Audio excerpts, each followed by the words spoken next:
Hi everyone, welcome back to Nurse D 101. It's been a minute, but I'm back with another video. Tonight we're going to talk about trachs, okay? If you decide that you're going to work in home health with pediatric children, most likely they're going to have a trach. Definitely a G-tube, and I would say a trach. Most of the children I've worked with have always had has a trach. These children have trachs for different reasons, okay? But the children that I work with, mostly they come home from the hospital, well, they're in labor, doing laboring. They don't have enough oxygen, okay? So they wind up with a trach, even as a newborn, okay? And they come home with this trach and being on a ventilator also. Now, some children, they're able to get off of, take out the trach as time go on, but most of the children I've ever worked with, they're going to have this trach for the rest of their lives, starting at infancy, okay? I know of two patients that I've worked with. They wound up with trachs as teenagers. They was in a car accident with their parents, their moms, and each one of them, two different incidents, but they both wind up with a trach. The moms was okay. They was driving too fast, of course, and the moms was okay, but the children wind up with the trach, okay? A lot of people thinks that older people are the ones that have trachs and G-tubes, but it's not so. I would say there's more children than it is adults, because even with adults, they might have a trach, but a lot of times it might come from smoking or illness or something like that as they got older, so they was able to talk and everything. These children that has these trachs, a lot of them never talk, never say a word. Their whole life, they just have a trach. Now, this trach that I'm going to show you, there's two different types of trachs. I know years ago they used to call the maker of the trach, the type of trach they had was called Shiley. S-H-I-L-E-Y. Now, I haven't seen many of those lately. I think they switched over. Now they have the trachs called Bivona, B-I-V-O-N-A. And they have different size trachs. They might, as a child, they might have a trach, could be a 3, okay? And then a 3.5. If they get a 3.5, that's what we're talking about the centimeters. If they get a 3.5, okay, they downsize. Just say they have a trach here, okay, and it's a 3.5, and it comes out. You can't get that 3.5 back in there, so then you go to a 3. You downsize the 3, okay. This here is a 4. The reason why I have this trach, because this patient can't use this anymore, okay. This patient used to be a 3.5, I mean a 4. And his downside was 3.5, okay? Then he was a 4.5, and his downsize, the smaller size, was a 4. Now he's a 5, 5.0, 5.5, 5. And his downsize is 4.5. So if you can't get the 5 back in there, then you automatically go to the smaller size, which would be 4.5. 4.5, okay? Now this here trach here is what you would call a cuff trach. Why would you call this a cuff trach? Because it has this little balloon here, so therefore water goes in here. Now if you have a 5.0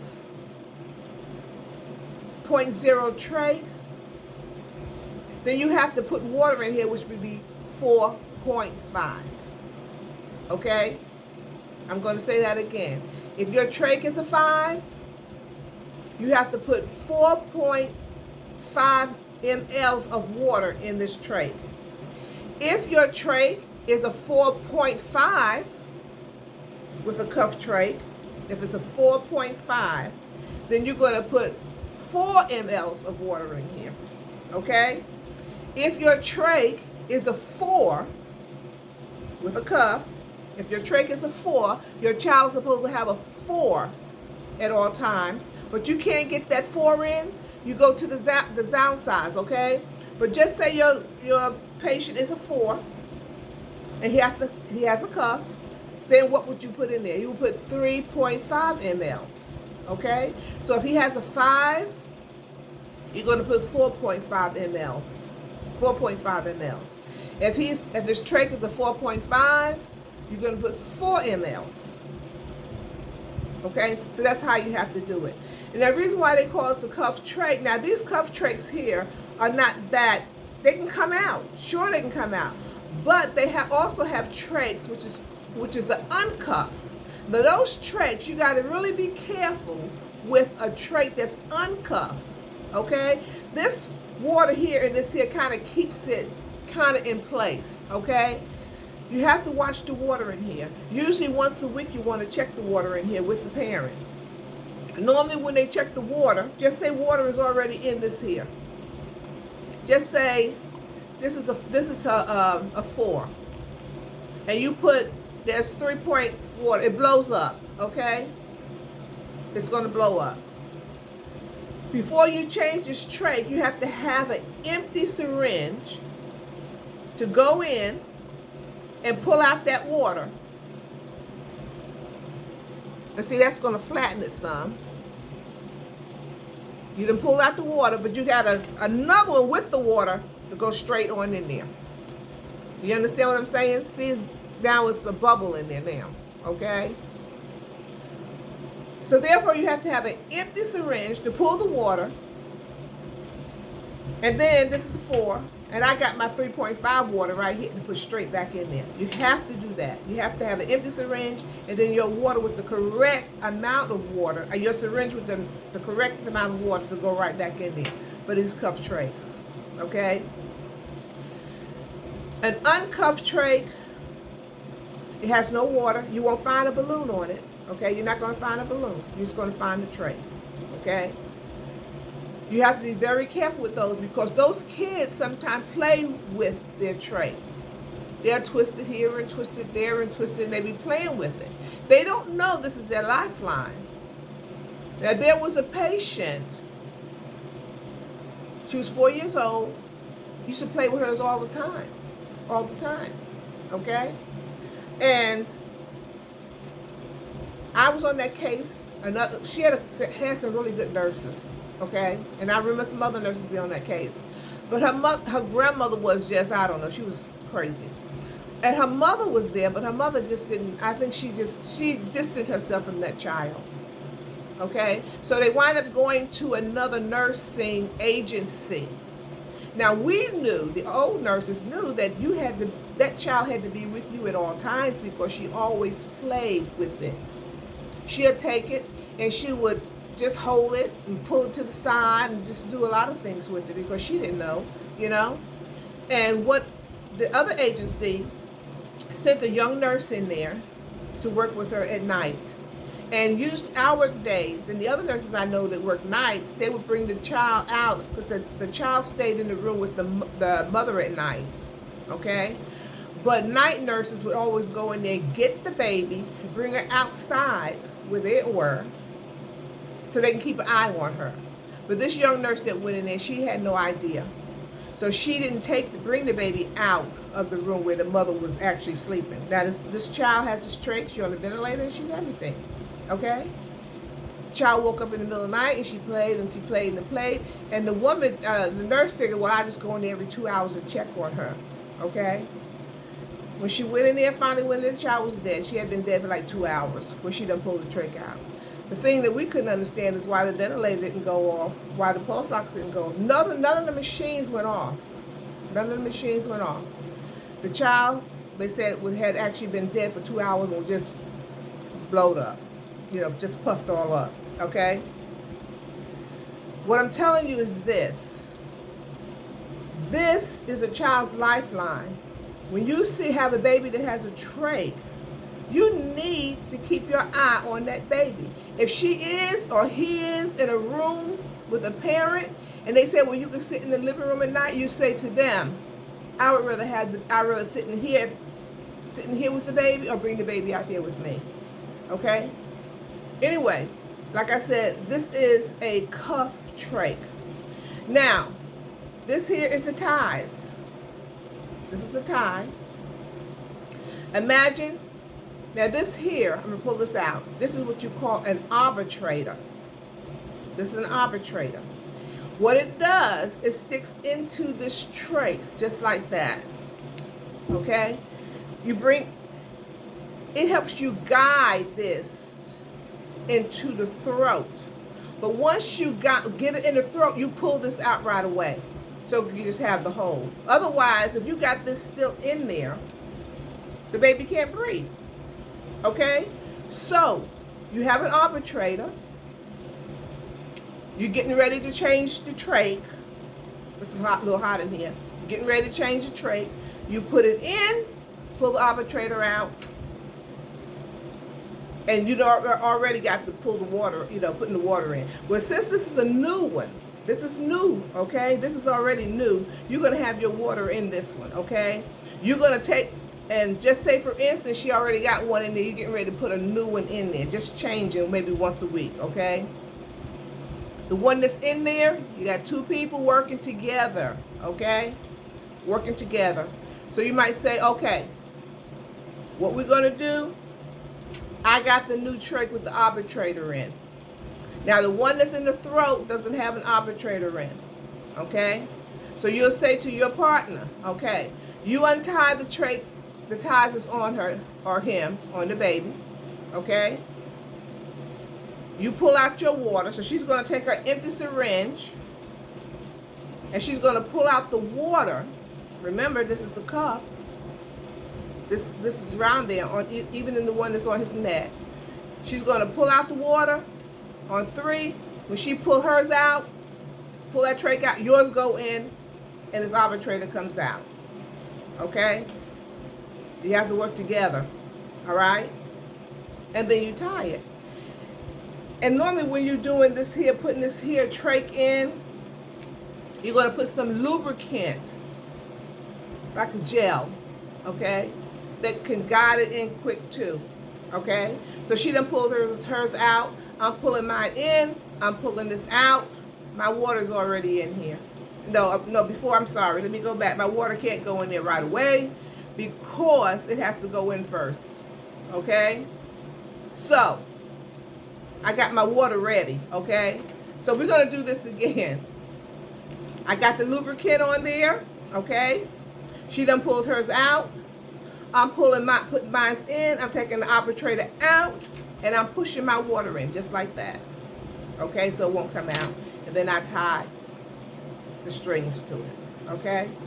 Now, just say now we already got this in. All right? We're going to fasten the straps. The Velcro, we're going to fasten this around his neck.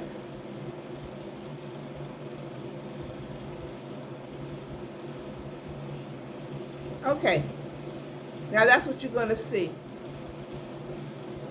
Okay? Can you see that? This is going to hang out on the side of his neck, and this is the opening. So he's breathing through here. Okay? That's how he's breathing now. Okay?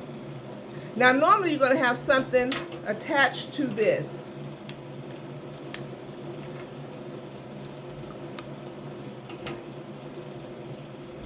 And this right here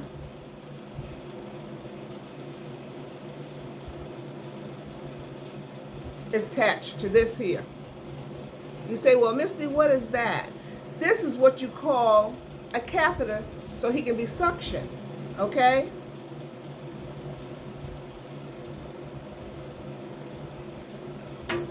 This here right here is connected to a tube that's going to go down to his ventilator.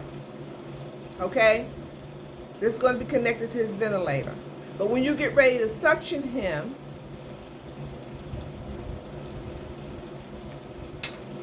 you turn on your suction machine. Okay?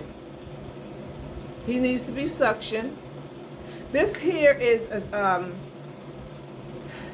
well, how could I say this here? This is always attached to this baby here, okay?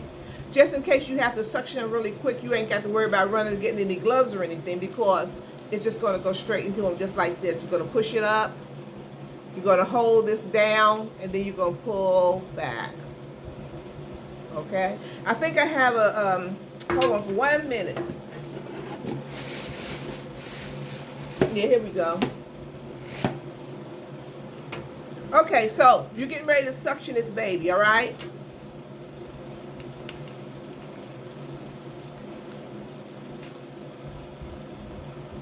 Here's the suction tubing, remember? You got the suction tubing.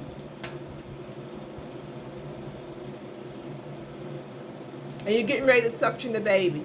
So you got this connected to the canister set. I got a canister set. Let me show you this.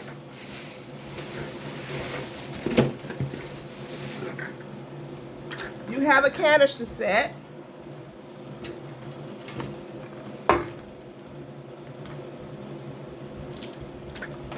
This is the canister set, okay? This is the canister set. You're going to turn on the canister. Now the canister is going. This is hooked into the baby. So all you do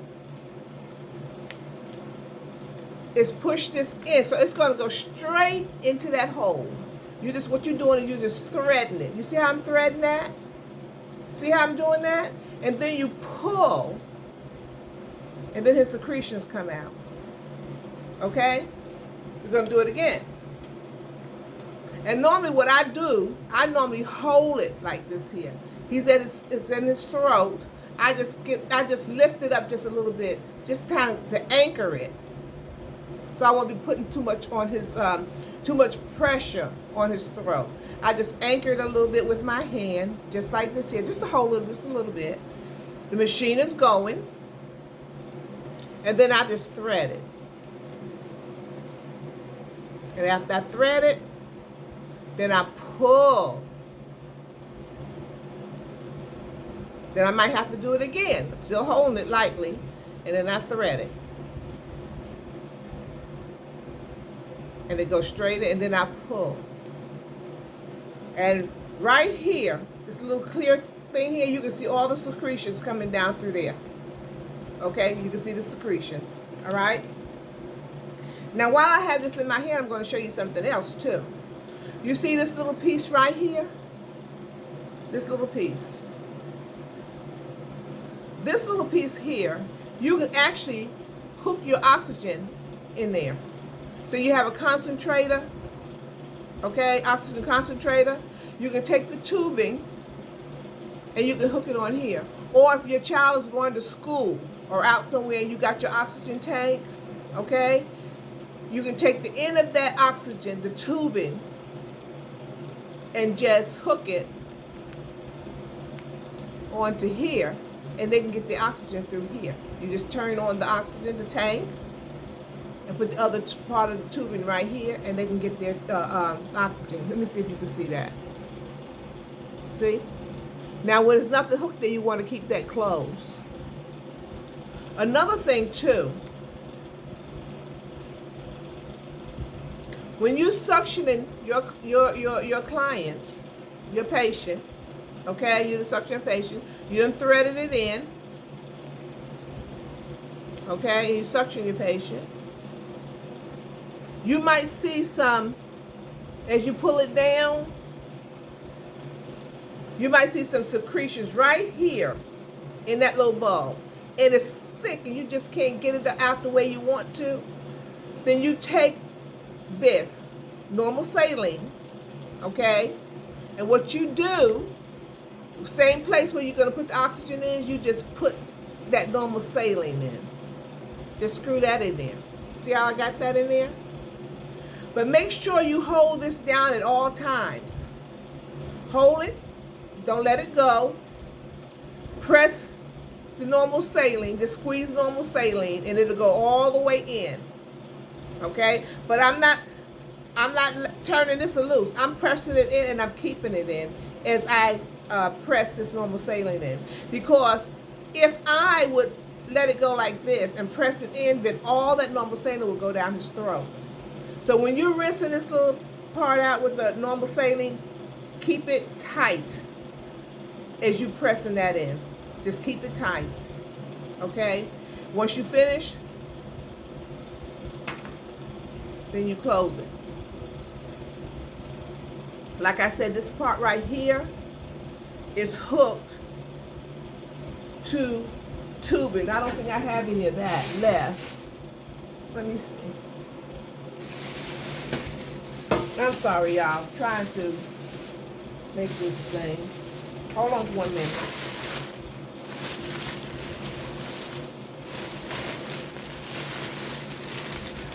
No, I don't have it. Anyway, this is what you call a cuff trach. It requires water. The uncuffed doesn't require water, but it can come out really easy. This one can too, if it gets down low on water. Now, another thing about this, what you need to check the water in, because sometimes the water just actually evaporates. It seeps out. And you'd be wondering, okay, this is a 4, and I put 3.5 water in it. Why do I got 3.5 mLs of water in it? Why do I only have 3 in there? Or 2 something? It's because it evaporates. It leaks out sometimes. That's why you have to keep your eye on this and check this once a week. If it don't look right, it's not blowed up the way it's supposed to be, say, Mom, we need to check the water. And when she's pulling the water out, you have another syringe. You holding it. You holding his trach in place.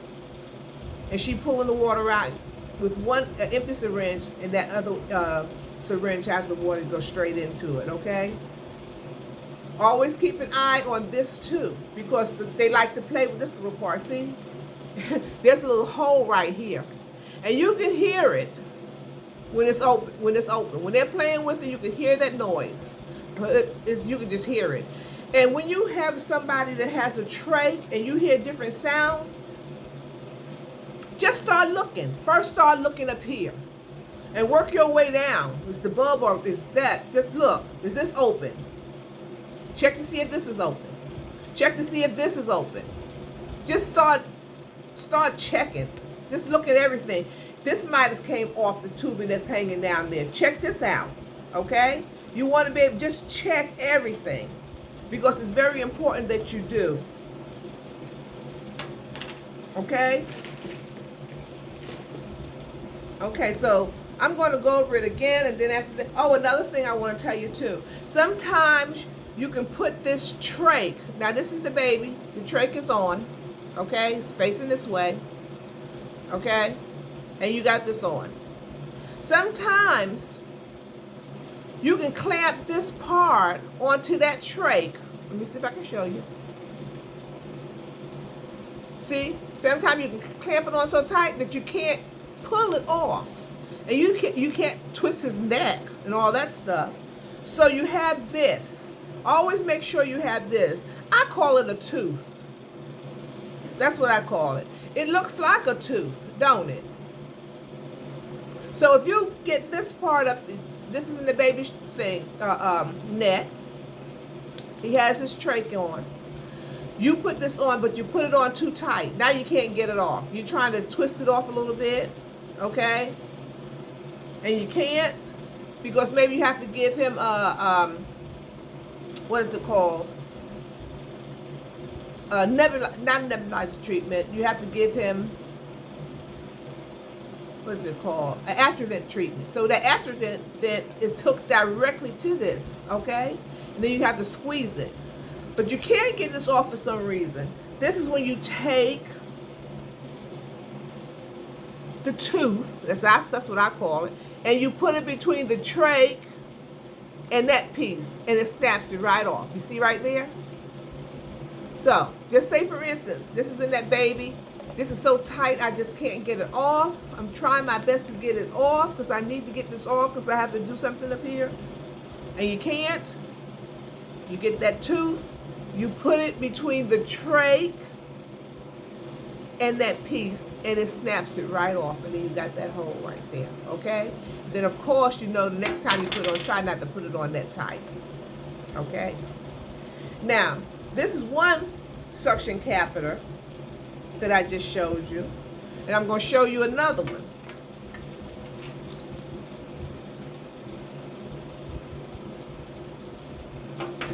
This here, catheter here, okay, This catheter here, suction catheter, you only use once, okay? So you're supposed to change this out each time you use it, okay? It's going to come into like a little thing like this here. And it'll have the gloves, and it'll have the little cardboard that you put your little water in, okay? Here's the water. So you got your water in this little cup right here, okay? You're getting ready to suction the baby. So we're going to take this part off.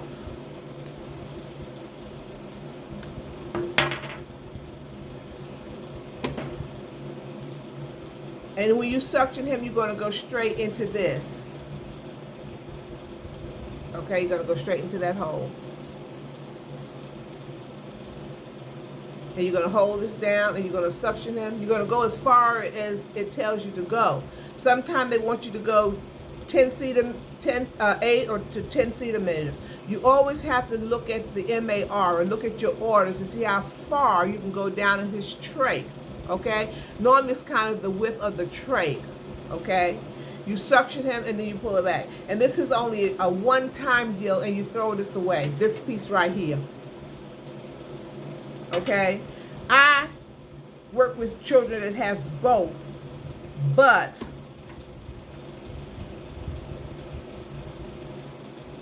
hold on. I think this is the best. This one right here. Okay?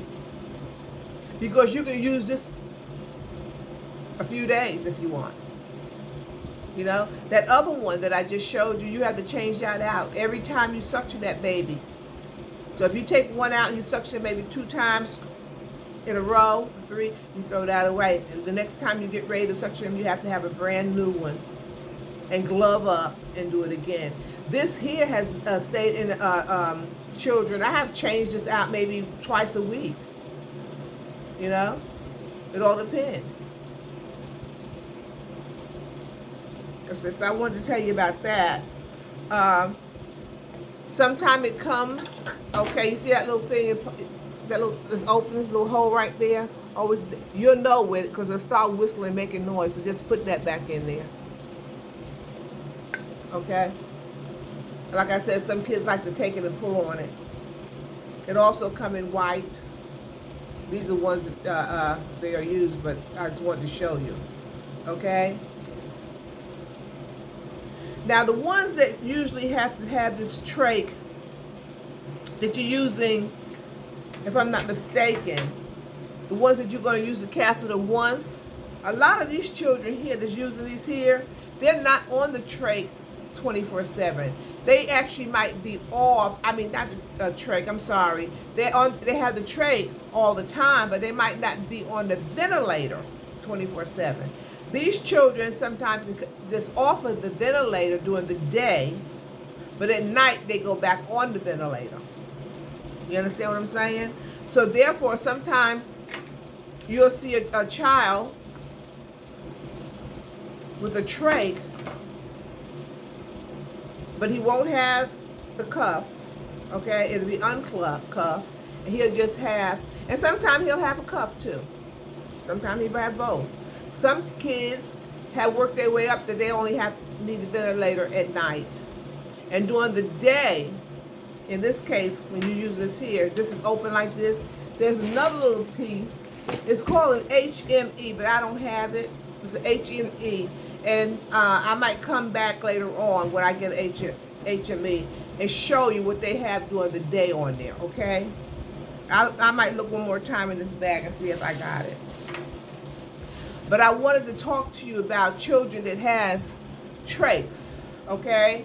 I hope that helped you in some way to try to explain to you about it, okay? Let me see. Maybe I might have one down here. Nope, I don't have one, okay? So, I'm hoping this helped you if you decide that you want to work in home health with peds, with children that has trachs.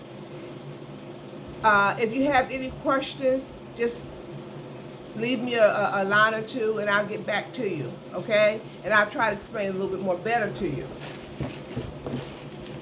But that's all I can say right now. You have the cuff, which requires water.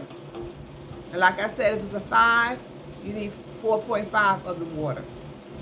Okay? If it's a 4.5, then you need 4 mLs of water. Always go down, all right? And also, in the home, make sure that you always have a trach at the head of the bed. Like the clients that I work with. One of them has a 5.0 trach, okay? But at the head of his bed, he has a 4.5, a downsize, okay? And he also have a 5. All right, so at the head of his bed, taped at the head of his bed, on the headboard, you have a 5 and you have a 4.5. Just in case something goes up here wrong and everything, it might have so much secretions that you need to change it out. Something in there is blocking it, he can't breathe, or whatever like that. So you're saying, oh, I need to change this trach, okay? So you don't want to start looking all over the place. Right at the head of the bed in a plastic bag, you got another 5, okay? So with the 2 of you, all right, and it might just wind up just being you, okay? You pull that trach out, have everything, know what you're going to do. Always make sure that you have everything that you need when it's concerning your trachs, okay? Make sure you have you know where to find your syringes. And normally it's going to be a 5cc syringe. This is a 10cc syringe right now. But normally you're going to make sure that you have your syringes. You're going to make sure you know where your lubricant is. Make sure you know where all that is. You don't want to go in somewhere and gotta. Now I've gone in places, there'll be trachs, and them nurses, they call themselves primary nurses, you can't find nothing. Now that is ridiculous. When you become a primary nurse, you're the primary nurse there. We're just coming in there behind you. If you're actually working with a patient anywhere from 3 to 5 days a week, you're the primary nurse. You're the main nurse on that case. Okay, you should have everything organized. So when another nurse comes in there for one day, they know where to find everything. If you can't find nothing, how you expect us to find something? And that don't look good on you. But you want to say, well, I'm the primary nurse. No, you're not no primary nurse when somebody come in there behind you and they got to go ask the mama and everybody else and digging already trying to find something, you know? But anyway, make sure that you have everything you need when it's regarding a patient with a trach, especially babies. And another thing too, when you change out these trachs sometimes they still don't seem right up here to you. Okay, you done change it out. They still feel like they ain't gonna breathe too good. Everything looks good. Give them a little oxygen. You know, say, well, okay, I just changed this trach. I'm going to give him some oxygen right now to kind of help him breathe and come back and relax. Because like I said, these kids get really excited, okay? Another thing you might want to look at too, if you got a baby, everything looks good to that baby, the trach is fine, everything is fine, but his O2 stats keep dropping, okay? You wonder why? Why is his O2 stat? You might want to just give him a suction. Just go and suction him and see if that can happen, okay? So let me just suction him and see. Okay, sometimes you can hear where he needs to be suctioned, sometimes you don't. But sometimes his O2 stats might just start dropping. It was 99, now all of a sudden it's like 89, like what's going on? Okay, you just give him a suction and see if that helps, okay? Another thing too, if everything is going okay and you don't suction and it's still dropping, you know, could be he wants the TV changed. He don't like that channel. So he's telling you. If you know that he likes Old MacDonald and Old MacDonald has not been playing, there's something else been playing, and you done all you can, you have suctioned him, you have repositioned him, and everything, he can't tell you. So he said, well, let me just put on his favorite show. And it stops. I'm gonna tell you, that's how they can communicate with you, okay? So anyway, we're gonna stop this video right now, and I'll come back hopefully this week, and we're going to talk about G-tubes, okay? And anyway, have a good evening, and we'll talk again and see you later. All right, bye.